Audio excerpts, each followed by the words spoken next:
Magandang hapon po sa inyong lahat mga kapatid. Ngayon po ay araw ng Miyerkules sa 8 araw na pagdiriwang ng Pasko ng muling pagkabuhay. Ang mamumuno po sa ating banal na misa ay si Reverend Father John Zachary Hagisan, OAR. Magsitayo ang lahat.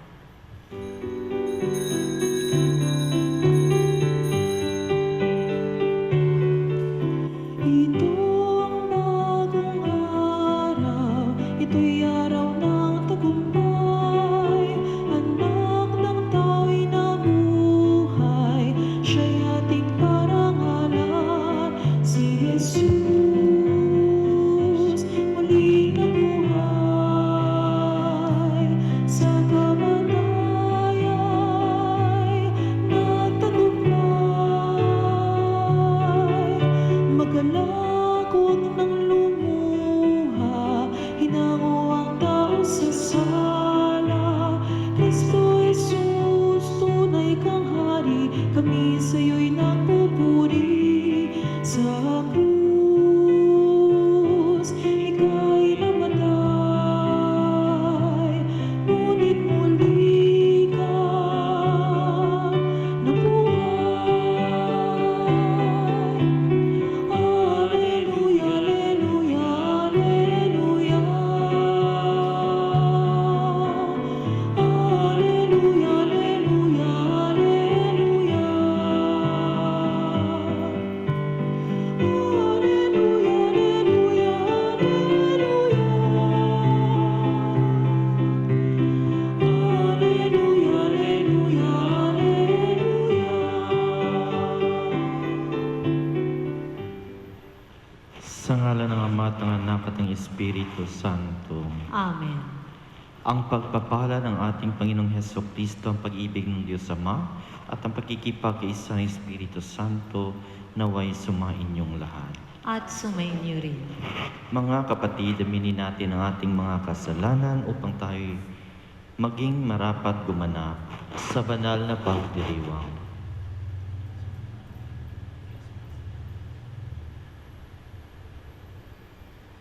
Inaamin ko Sa makapangyarihang Diyos at sa inyo mga kapatid, na lubha akong nagkasala sa isip, sa salita at sa gawa at sa aking pagkukulang. Kaya'y sinasamo ko sa mahal na Birheng Maria, sa lahat ng mga anghel at mga banal, at sa inyo mga kapatid, na ako'y panalangin sa Panginoong ating Diyos. kaawaan tayo ng makapangyarihang Diyos, patawarin tayo sa ating mga kasalanan, at patnubayan tayo sa buhay na walang hanggan. Amen.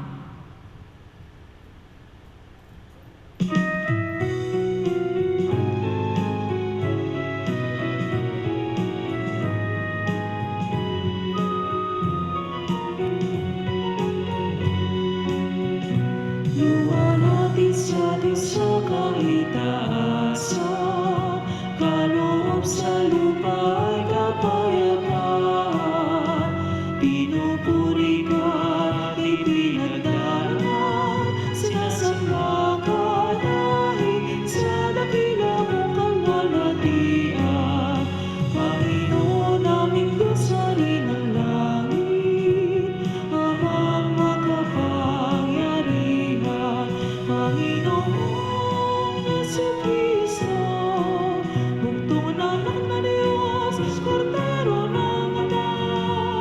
Ikaw na nag-aalis sa mga kasalanan ng sanlibutan, tanggapin mo ang aming kahilingan. Ikaw na nalulupong sa kaloob ng Ama, maawa ka sa amin.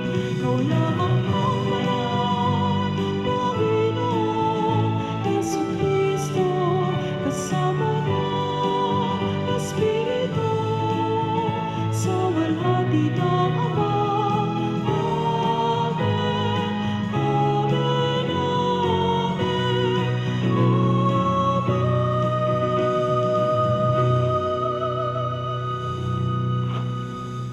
Manalangin tayo.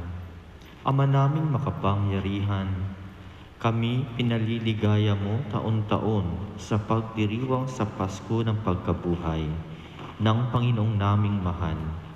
Ipagkaloob mo ang pagdiriwang namin dito sa lupang ibabaw ay magpagindapat na kami sumapit sa ligayang pangmagpakailanman sa pamamagitan ni Jesucristo kasama ng Espiritu Santo magpasawalang hanggan. Amen. Magsiupo ang lahat.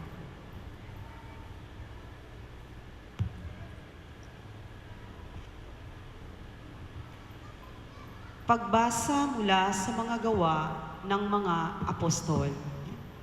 Minsan, 3 ng hapon, oras ng pananalangin, nagpunta sina Pedro at Juan sa templo. Sa malapit sa tinatawag na pintuang maganda, ay may isang lalaking ipinanganak na lumpo. Dinadala siya roon araw-araw upang magpalimos. Nang makita niya sina Pedro at Juan na papasok sa templo, siya ay nanghingi ng limos. Tinitigan siya ng dalawa at sinabihan ni Pedro, "Tumingin ka sa amin." Tumingin nga siya sa pag-asang siya ay lilimusan. Ngunit sinabi ni Pedro, "Wala akong pilak o ginto, subalit may iba akong ibibigay sa iyo. Sa ngalan ni Jesucristong taga Nazaret, lumakad ka." Hinawakan niya sa kanang kamay ang lumpo at itinindig. Pagdakay lumakas ang mga paa at bukong-bukong ng lalaki. Ito'y napalukso at nagsimulang lumakad. Palukso-lukso siyang pumasok sa templo kasama nila at masayang nagpupuri sa Diyos. Nakita ng lahat na siya ay lumalakad at nagpupuri sa Diyos. Nang gilala sila, na makilala nilang siya ang pulubing dating nakaupo sa pintuang maganda ng templo. Ang salita ng Diyos. Salamat sa Diyos. Diyos ay dapat parangalan ng banal niyang sambayanan. Diyos ay dapat parangalan ng banal niyang sambayanan. Dapat na ang Diyos, itong Panginoon, ay pasalamatan. Ang kanyang ginawa sa lahat ng bansay dapat ipaalam. Siya ay purihin, suubin ng awit, ating papurihan. Ang kahangahangang mga gawa niya'y dapat na isaysay. Diyos ay dapat parangalan ng banal niyang sambayanan. Tayo ay magalak, yamang lahat tayo ay tunay na Kanya. Ang Kanyang pangalan, ang pangalang banal, napakadakila. Lahat ng may nais maglingkod sa poon, dapat na magsaya. Siya ay hanapin at ang kanyang lakas ay siyang asahan. Siya ay hanapin upang mamalagi sa kanyang harapan. Diyos ay dapat parangalan ng banal niyang sambayanan. Ito'y nasaksihan ng mga alipit anak ni Abraham. Gayon din ang lahat na anak ni Jacob na kanyang hinirang. Ang Panginoon Diyos ay ang Panginoon, siya ang ating Diyos. Sa kanyang paghatol ay nasasaklaw buong sansinukob. Diyos ay dapat parangalan ng banal niyang sambayanan. Ang tipang pangako'y laging nasa isip niya ay kailanman. Ang mga pangakong kanyang binitiwan sa lahat ng angkan. Ang tipan ng Diyos ay unang ginawa niya kay Abraham at may pangako ring ginawa kay Isaac na lingkod na mahal. Diyos ay dapat parangalan ng banal niyang sambayanan. Magsitayo ang lahat.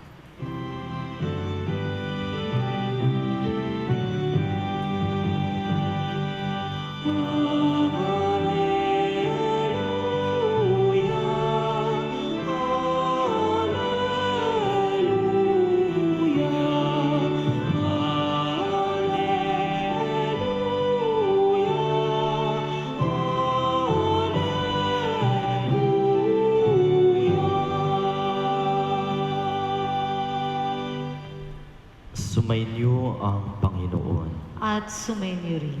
Ang mabuting balita ng Panginoon ayon kay San Juan. Papuri sa iyo, Panginoon. Nang araw ding iyon, ang dalawa sa mga alagad ay patungo sa isang layong tinatawag na Emmaus. May 11 kilometro ang layo sa Jerusalem. Pinag-uusapan nila ang mga pangyayari, samantalang nag-uusap sila at nagtatanungan. Lumapit si Jesus at nakisabay sa kanila. Siya'y nakita nila, ngunit hindi nakilala agad. Tinanong sila ni Jesus, "Ano ba ang pinag-uusapan ninyo?" At tumigil sila, nalulumbay.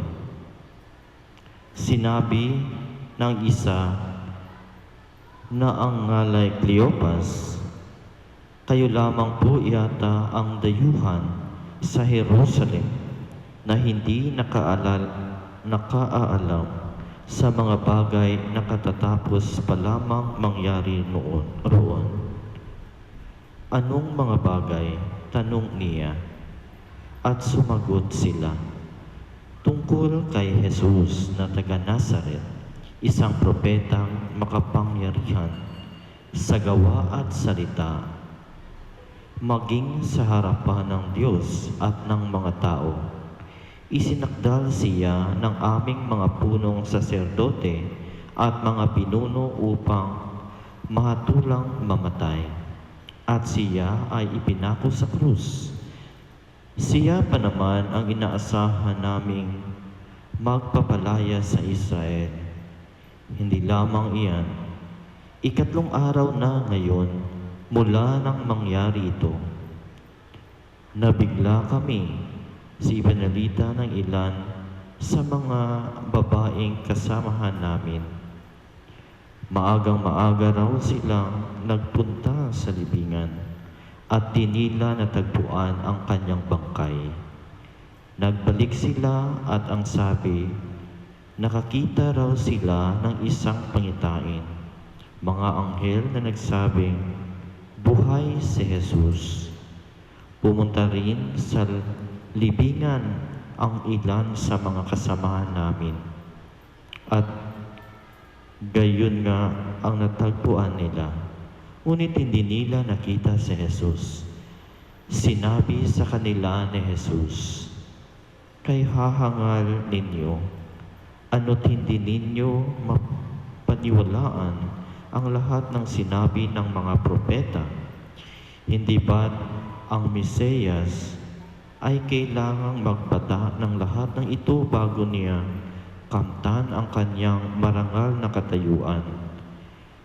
At ipinaliwanag sa kanila ni Jesus ang lahat ng nasasaad sa kasulatan tungkol sa kanyang sarili, simula sa mga aklat ni Moises hanggang sa sinulat ng mga propeta. Malapit na sila sa nayong kanilang patutunguhan, at si Jesus ay waring magpapatuloy pa ng lakad, ngunit siya'y pinakapigil-pigil nila. Tumuloy na po kayo rito sa amin, anila, sapagkat palubog na ang araw at dumidilim na. Kaya't sumama nga siya sa kanila. Nang siya'y kasalo na nila sa hapag, kinuha niya ang tinapay at nagpasalamat sa Diyos. Saka pinaghati-hati at ibinigay sa kanila. Nabuksan ang kanilang paningin at nakilala nila si Jesus, subalit siya'y biglang nawala. At nawika nila, kaya pala gayon ang pakiramdam natin habang tayo'y kinakausap sa daan, at ipinapaliwanag sa atin ang mga kasulatan. Noon di tumindig sila at nagbalik sa Jerusalem.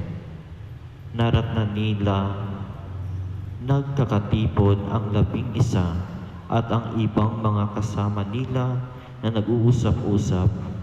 Muli ngang nabuhay ang Panginoon.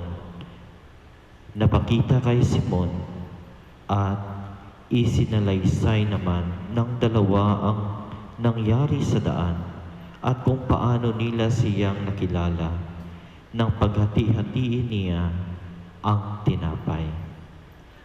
Ang mabuting balita ng Panginoon. Pinupuri ka namin, Panginoong Heso Kristo. Magsiupo na. Magandang hapon po sa inyong lahat. Naranasan nyo na ba na pinaghihinaan kayo ng loob? Majority, no? Or lahat ng tao talaga nakaranas na magkaroon ng panghihina ng loob. Lalong-lalo na ngayon sa ating panahon. No? Maraming nanghihinaan ng loob. Minsan ang iba nadidepress, minsan ang iba hindi na kumakain, parang sa kanilang buhay ay wala ng saysay. Ganon din ito sa ating ebanghelyo, nawalan din sila o ng pag-asa, nanghinaan din sila ng loob, nang makita nila na ito ang nangyayari, na ang kanilang inaasahan ay namatay. Bagkus, hindi nila akalain na ito'y muling mabubuhay. Kaya po, nung si Jesus nandoon na sinabihan sila, no? Ang hahangal ninyo, sapagkat hindi nila pinapaniwalaan masyado ang mga tinuro ni Jesus. Para sa kanila si Jesus, no? Kapag namatay na, wala na. Kaya po, pinapaalalahanan sila ni Jesus. Kaya nung sumama si Jesus sa kanila, sinabihan sila, no? About sa kasulatan. At hindi pa rin nila nakikilala si Jesus.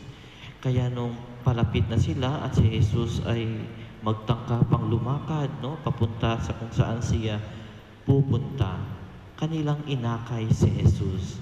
Nagabi na, dito na lang. Kung nakikita ninyo, no? Hindi ba nila nakikilala si Jesus? Pero yung turo ni Jesus, nandoon pa rin sa kanila. Yung pagmamahal sa kapwa. Kaya po dito, hindi nila hinayaan na lumakad pa si Jesus. Kaya kinuha na dito ka na, no? At nung hapunan na, kinuha ni Jesus at pinaghati-hati ang tinapay. Doon pa lamang nila na-recognize na ang kanila palang kasama ay si Jesus. Mga kapatid ko po kay Kristo, minsan akala natin kapag maraming problema na nangyayari sa atin, ay wala nang saysay ang buhay. Minsan nadi-discourage, nawawalan tayo ng pag-asa. Minsan nanghihinaan tayo ng loob. Kaya minsan, aalis na lang tayo. Minsan tatago na lang tayo. Kapag may kaaway tayo, hindi na natin kakausapin. Ayaw na natin, lalayo na tayo, hindi na tayo lalapit. Kaya po yun, itong rason kung bakit na sila umalis sa Jerusalem at pupunta na ng Emmaus upang makalimutan ang nangyayari. Mga kapatid ko po kay Kristo, sa ating buhay, dapat nating harapin ang mga pagsubok. Ika nga sabi nila, kapag may pagsubok, dapat nating subukan. Kung may mga dapat harapin, ay ating haharapin. Kaya po, sana huwag tayong manghinaan ng loob. Kaya natin ito. Ang pandemyang ito ay kayang-kaya natin kapag ang Diyos ay nasa atin. Sana huwag tayong manghinaan at sana huwag nating kalimutan ang mga turo ni Jesus na mahalin ang ating kapwa. Ito ang nangyari sa ating ebanghelyo. Nawalan man sila ng pag-asa, ngunit buhay pa rin ang turo ni Jesus na mahalin ang kanilang kapwa. Hindi man nila nakikilala si Jesus na bilang si Jesus, ngunit kanilang tinanggap ang isang dayuhan na kanilang kasama. At hindi lang nila tinanggap, pinatuloy pa nila at pinakain. At doon nakilala nila si Jesus. Kaya sa bawat taong nagugutom, makikita natin si Jesus. Sa taong nangangailangan, nakikita natin si Jesus. Sa mga taong nawala na ng pag-asa, kahit presensya natin, importante sa kanila. At sa ganung paraan, makikita nila si Jesus sa ating sarili. Sa ating unang pagbasa, may isang bulag doon sa harapan ng templo na humihingi. Si Pedro walang maibigay, pero sabi niya, sa ngalan ni Jesus, tumindig ka. Nakita ninyo? At naalala ko ang kwento ni Father Suarez. Nung lumabas daw siya sa isang tawag nito, simbahan, may taong may sakit. Siguro wala siyang pera o baka binigyan niya rin, no? Pero ang kanyang ginawa ay pray over. Of course, ang kanyang pray over, hindi naman niya sinabi, sa ngalan ko ika'y gagaling. Kundi palaging ginagamit, sa ngalan ni Jesus, ikaw ay gumaling. Napaka-powerful, makapangyarihan ang pangalang Jesus. Kaya lalong-lalo na sa kanyang gawain. Kaya po hindi lang sana natin sasambitin ang pangalan ni Jesus, kundi gagawin din natin ang ginagawa ni Jesus. Upang sa ganun, ang taong umiiwas o ang taong lumayo na sa Panginoon, ang taong nakakalimot na ay bumalik. Katulad sa mga dalawang ito na umalis. Nung nakita nila si Jesus, na si Jesus pala iyon at biglang nawala, sila'y bumalik sa Jerusalem. Kaya ang taong nakakakilala kay Jesus, ang taong nakakakita kay Jesus, ay bumabalik sa Diyos. Sapagkat kapag nandiyan si Jesus, ay palagi tayong mabubusog. Palaging nililinisan ang ating mga mata, na palagi na lang nakikita ang kadiliman na nangyayari ngayon sa atin. Kaya kung si Jesus ay nasa atin, ang problema natin ngayon ay hindi tatagal. Bakit kaya tumagal pa ng isang taon? Tatanungin ngayon natin ang ating sarili. Pinakita na sa atin na ito ang sakit, ito ang pandemyang ito ay napakahirap. Siguro sabi ng Diyos, magbalik loob lang kayo sa akin at ako na mismo ang tatanggal nito. Hindi nyo na kailangan ng vaccine. Yan. Kaso lang, minsan matigas pa rin ang ating ulo. Napakatigas ng ating ulo. Minsan nga, hindi nangin tayo. No? Noon, yung panalangin, naririnig ko pa sa bawat barangay, I don't think so lang ngayon. No? Kung patuloy pa rin tayong nananalangin. Kasi 1 year na, parang nasanay na tayo. No? Parang bumalik na rin tayo. Kaya tumaas na ulit. Kaya sana huwag magpakampante. Manalangin din. At lagi niyong tandaan, si Jesus, sa bawat isa, ang mukha ni Jesus ay ating makikita. Kaya mag-ingat tayo upang maingatan din natin ang iba. Magsitayo ang lahat. Sa pag-alaala natin kung paano nakilala ng mga alagad si Jesus sa pagkahati-hati ng tinapay sa daan patungong Emmaus. Manalangin tayo sa Diyos Ama upang magkaroon tayo ng higit na malalim na pagpapahalaga sa muling nabuhay na Kristo bilang ating pagkaing espiritual para sa ating paglalakbay sa buhay. Ang ating itutugon, Panginoon, dinggin mo ang aming panalangin. Panginoon, dinggin mo ang aming panalangin. Ang Santo Papa at mga obispo naway mabisang ipahayag ang mensahe ng pag-asa. Sa pamagitan ng kanilang buhay na banal, manalangin tayo sa Panginoon. Panginoon, dinggin mo ang aming panalangin. Ang mga pinuno ng pamahalaan naway makapaghatid ng pag-asa at ginhawa sa ating bayan sa pamagitan ng kanilang lubos na paglilingkod. Manalangin tayo sa Panginoon. Panginoon, dinggin mo ang aming panalangin.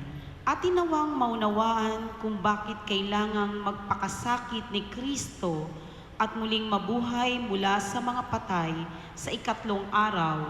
Manalangin tayo sa Panginoon. Panginoon, dinggin mo ang aming panalangin. Ang mga may sakit, naway pagalingin at palakasin sa kanilang pagtanggap sa Eukaristiya Manalangin tayo sa Panginoon. Panginoon, dinggin mo ang aming panalangin.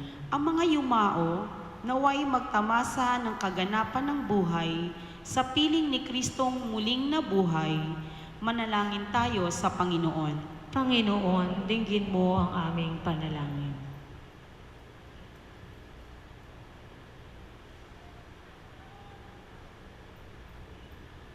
Isama din po natin ang ating mga personal na intensyon, mga kakilala nating may sakit, at yung kakilala din natin na namatay, isama din natin sa ating mga panalangin. Manalangin tayo sa Panginoon. Panginoon, dinggin mo ang aming panalangin. Ama naming nasa langit, pagkalooban mo kami ng malalim na pananampalatayang nararapat upang makilala namin ang iyong anak sa lahat ng mga pagkakataon sa aming buhay. Hinihiling namin ito sa pamamagitan ni Kristo na aming Panginoon. Amen.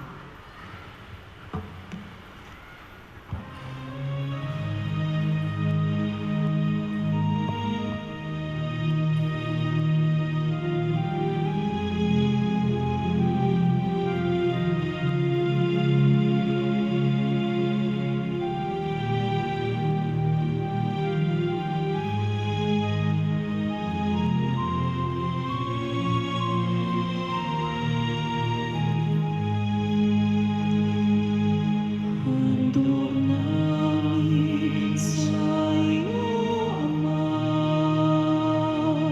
ang tinapay at alak na ito.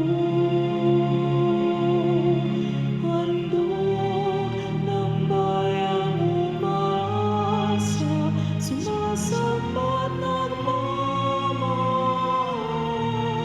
sa'yo. Magsitayo ang lahat. Manalangin kayo mga kapatid upang paghahain natin ay kalugdan ng Diyos Amang makapangyarihan. Tanggapin nawa ng Panginoon itong paghahain sa iyong mga kamay, sa kapurihan niya at karangalan, sa ating kapakinabangan, at sa buong sambayanan niyang banal. Ama naming lumikha, tanggapin mo ang paghahaing sumasakip sa sanlibutan at kasiyahan mong papakinabangin ang buo naming katauhan sa iyong pagliligtas sa pamamagitan ng Jesucristo. Kasama ng Espiritu Santo magpasawalang hanggan. Amen. Sumainyo ang Panginoon. At sumainyo rin. Itaas sa Diyos ang inyong puso at diwa. Itinaas na namin sa Panginoon. Pasalamatan natin ang Panginoong ating Diyos. Marapat na siya ay pasalamatan. Ama naming makapangyarihan, tunay nga marapat na ikaw ay aming pasalamatan. Ngayong gabing pinagdiriwang, lalo ngayong ipinagdiriwang ang paghahain ng Mesiyas, ang maamong tupa na tumubos sa aming lahat, ang iyong anak na minamahal, ay naghain ng sarili niyang buhay. Siya ang tupang maamong umako sa kaparusahan upang mapatawad ang kasalanan ng sanlibutan. Sa pagkamatay niya sa banal na krus, ang kamatayan namin ay kanyang nilubig. Sa pagkabuhay niya bilang manunubos, pag-asa at pagkabuhay ay aming nakamit. Kaya kay isa ng mga anghel na nagsisiawit ng papuri sa iyo, nang walang umpay sa kalangitan, kami nagbubunyi sa iyong kadakilaan.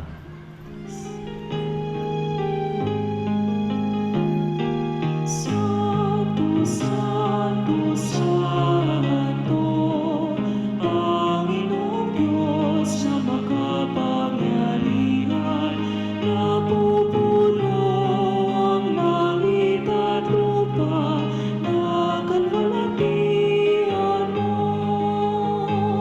Hosana, Hosana, sa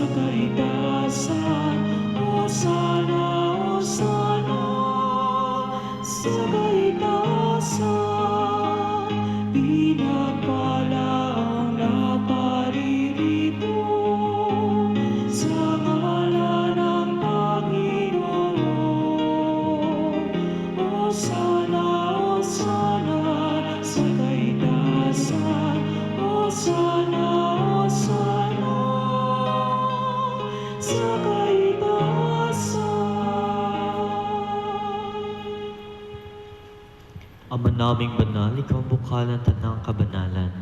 Kaya't sa pamamagitan ng iyong Espiritu, gawin mong banal ang kaloob na ito upang para sa aming maging katawan at dugo ng aming Panginoong Heso Kristo. Bago niya pinagtiis ang kusang loob na maging handog, hinawakan niya ang tinapay, pinasalamatan kaniya, pinaghati-hati niya iyon, iniabot sa kanyang mga alagad at sinabi, "Tanggapin ninyong lahat ito at kanin. Ito ang aking katawan na ihahandog para sa inyo."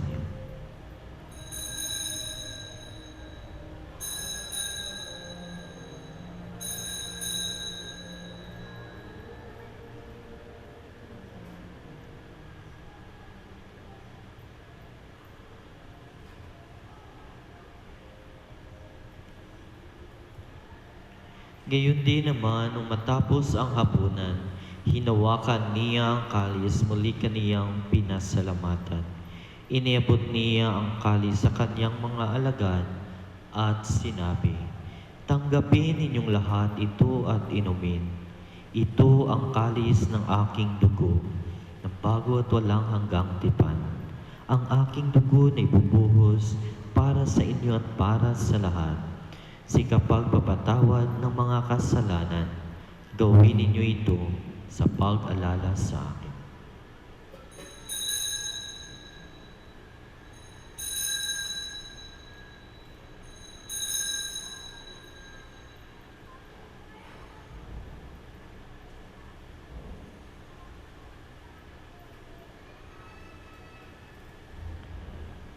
Ang misteryo ng pananampalataya.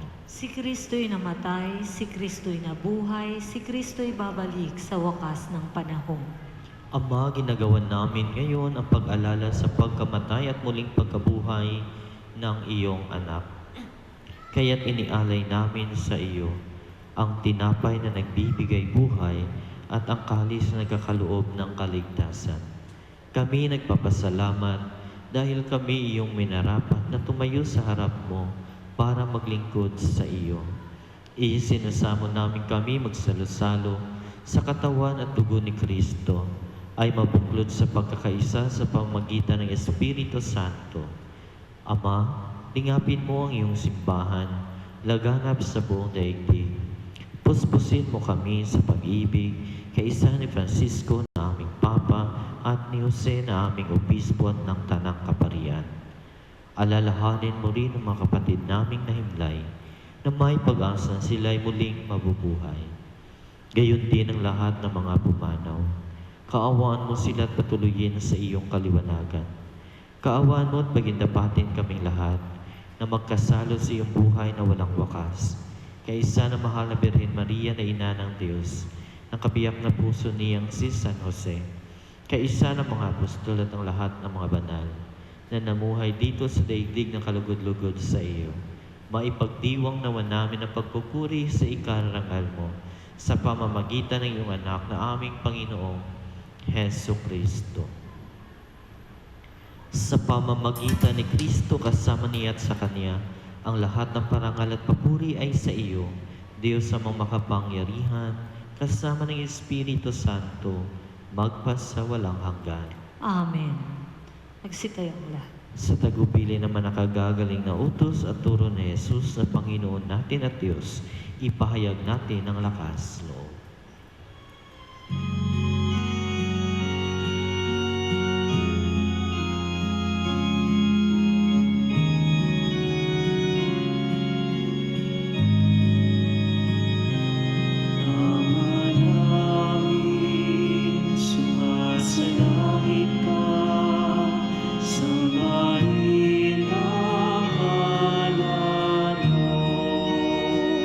Mapasa amin ang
Hinihiling namin kami at iyan sa lahat ng masama, pagkalooban ng kapayapaan araw-araw iligtas sa kasalanan at ilayo sa lahat ng kapahamakan, samantalang aming pinananabikan ang dakilang araw ng pagpapahayag ng tagapagligtas naming si Hesu Kristo. Sapagkat iyo ang kaharian at ang kapangyarihan at ang kapurihan magpakailanman. Amen.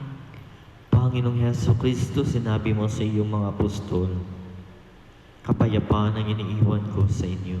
Ang aking kapayapaan ay binibigay ko sa inyo. Tunghayan mo ang aming pananampalataya at huwag ang aming pagkakasala. Pagkalooban mo kami ng kapayapaan at pagkakaisa ayon sa iyong kalooban. Kasama ng Espiritu Santo, magpasawalang hanggan. Amen. Ang kapayapaan ng Panginoon ay laging sumainyo. At sumaiyo rin. Magbigayan kayo ng kapayapaan sa isa't isa. Peace.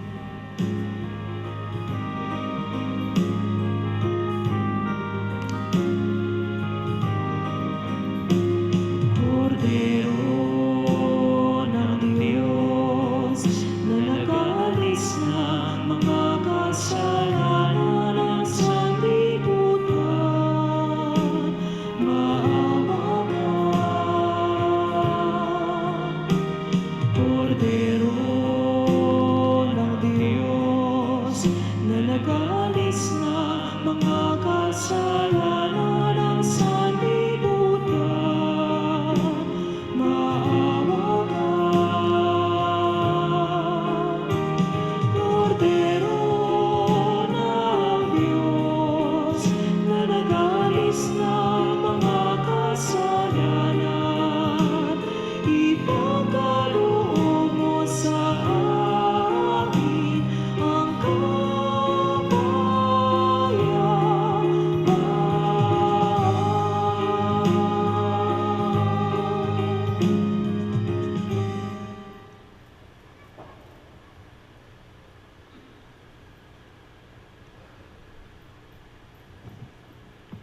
Ito ang kordero ng Diyos, ito ang nag-aalis ng kasalanan ng sanlibutan. Mapalad ang mga inanyayahan sa kanyang piging. Panginoon, hindi ako karapat-dapat na magpatuloy sa iyo. Ngunit sa isang salita mo lamang ay gagaling na ako. Ang katawan ni Kristo. Amen.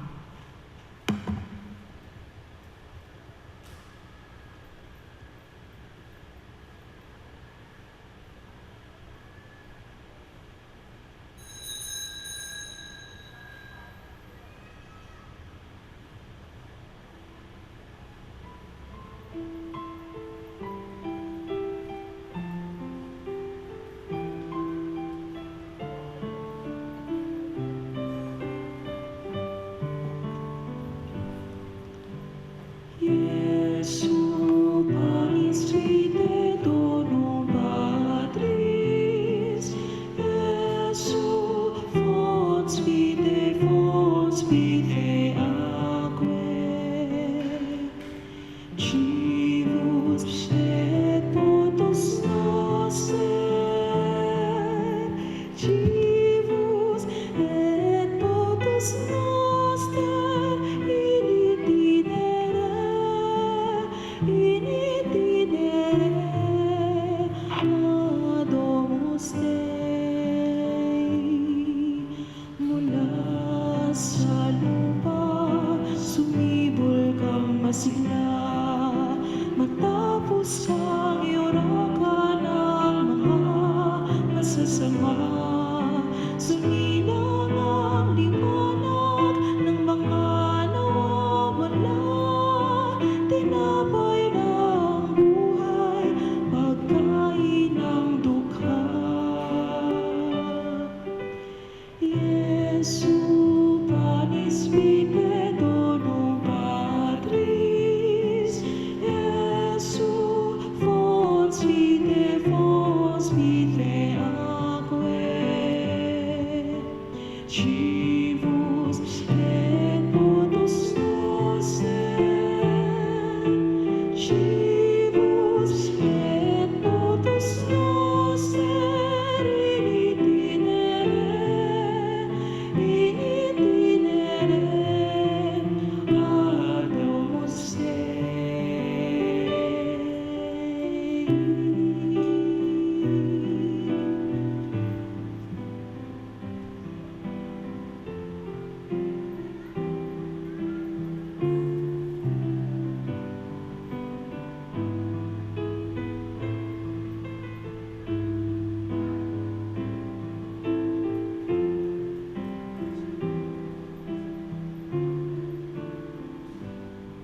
Magsitayong lahat. Manalangin tayo.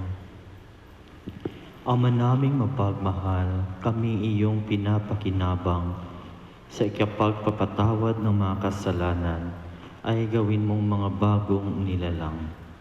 Pakundangan sa pagtanggap namin sa sakramentong banal ng iyong anak na tagapamagitan kasama ng Espiritu Santo, magpasawalang hanggan.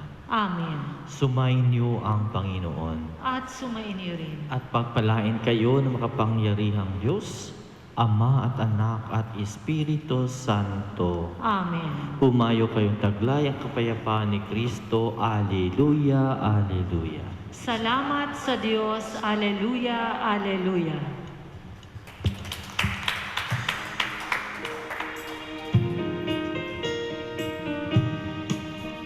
I will sing forever of your love, O Lord. I will celebrate the wonder of your name. For the word that is sweet is a song of forgiveness and a song of gentle mercy and of peace. Let us wake at the morning and be filled with your love and sing songs.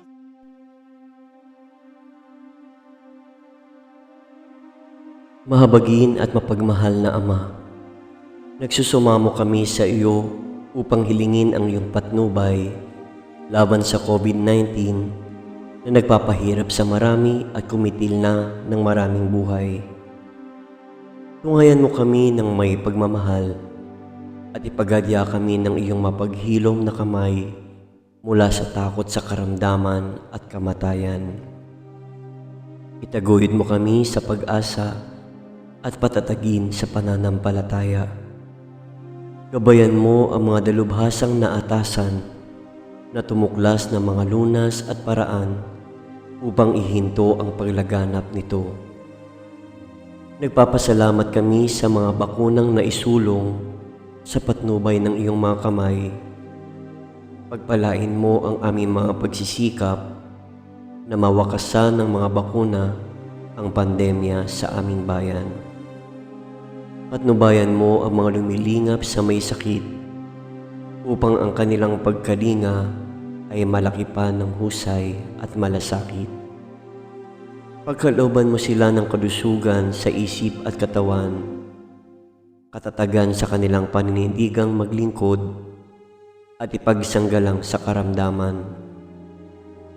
Itinataas namin ang mga nagdurusa, makamtan nawa nila ang mabuting kalusugan. Lingapin mo rin ang mga kumakalinga sa kanila.